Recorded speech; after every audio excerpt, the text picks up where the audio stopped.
मेरे पिताजी का अवसान के बाद मेरी माँ है, उसके पर काम की जिम्मेदारी आ गई। मेरी माँ भी किसानों के खेत में काम करने लगी।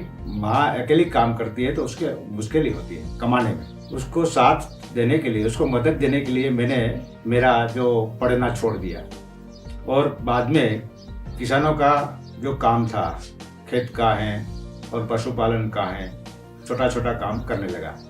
जब जब मैं खेत में काम कर रहा था तब मैंने बैलों का भी मुश्किलें पहचान ली और खेतों में जो खेत औजार का भी जो उसमें जो कोई मुश्किल है वो भी मैंने दिखा और काम में कितनी रुकावट आती है वो भी दिखी।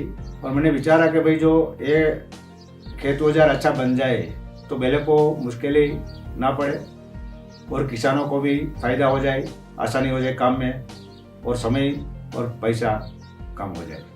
कि जो आरूणी बैलगाड़ी है उसकी क्या विशेषता है और सबसे पहले आपने किस तरह का बनाया? सबसे पहले मैंने बैलगाड़ी बनाई, उसमें मैंने हाइड्रोलिक लगाने की कोशिश की। हाइड्रोलिक लाया, वो उसमें हाइड्रोलिक लगाया। तो हाइड्रोलिक का क्या काम करे कि जो बैलगाड़ी की जो बॉडी है ना उसको उलटने के लिए हाइड्रोलिक बिठाया। जब हम हाइड्रोलिक पर काम कर रहे थे तब हमें हाइड्रोलिक का पंप भरने लगा। उसमें हाइड्रोलिक में 10 लीटर ऑयल था और ज़्यादा पंप भरा, लेकिन हाइड्रोलिक ने काम ना किया और ऊंचा ना हुआ कोई खामी के लिए। तो और मैंने पंप दिया और दिया तो क्या हुआ, वो जो ऑयल की टाकी थी वो फट गई। और बाद में विचारा कि जो ये काम तो बहुत गहरा है और किसानों कैसे करें। बाद में हमने हैंड हाइड्रोलिक बनवाई, तो चैन चक्कर से बनवाई। वो हाइड्रोलिक आसानी से काम करने लगी।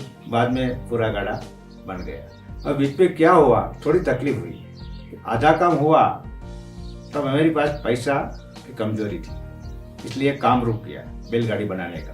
अहमदाबाद एक सृष्टि संस्था है और संस्था के साथ हमारे दिल्ली जाने का आमंत्रण मिला।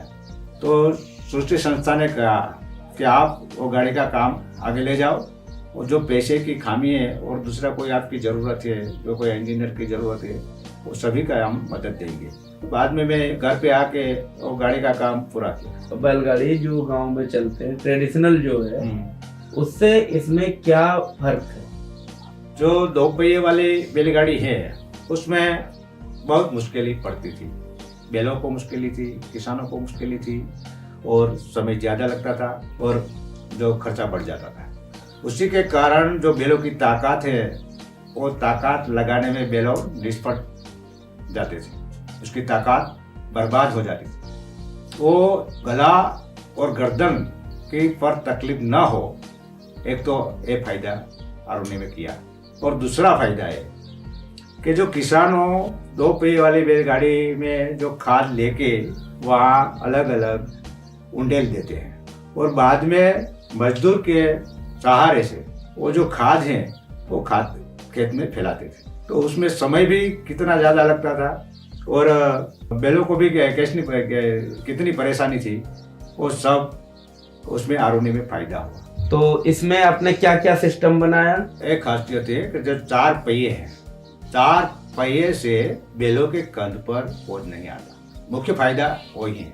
और दूसरा फायदा ये है, आरूणी गाड़ी की जो डाला है वो डाला में माल डालते हैं, बाद में इन्हें नीचे डालते हैं, तो नीचे डालने भी आसानी है क्योंकि 10-12 साल से कोई लड़का भी वो काम कर सकते हैं, वो गाड़ी उलट सकते हैं और गाड़ी खाली कर सकते हैं, वो भी उस पे से मेहनत निकल गई। तो तीसरा फायदा है कि जो पीछे वाले जो पाइप है वो खेतों में खाद फैलाने के लिए काम करते हैं। तो वो जो 2 पहिए वाले का खाद मजदूर द्वारा खेतों में फैलाते किसान पहले, तो वो भी निकल गया। वो खाद लेके खाद फैलाते थे, ज़्यादा समय भी बच गया, खर्चा भी बच गया और बैलों को आसानी हुई।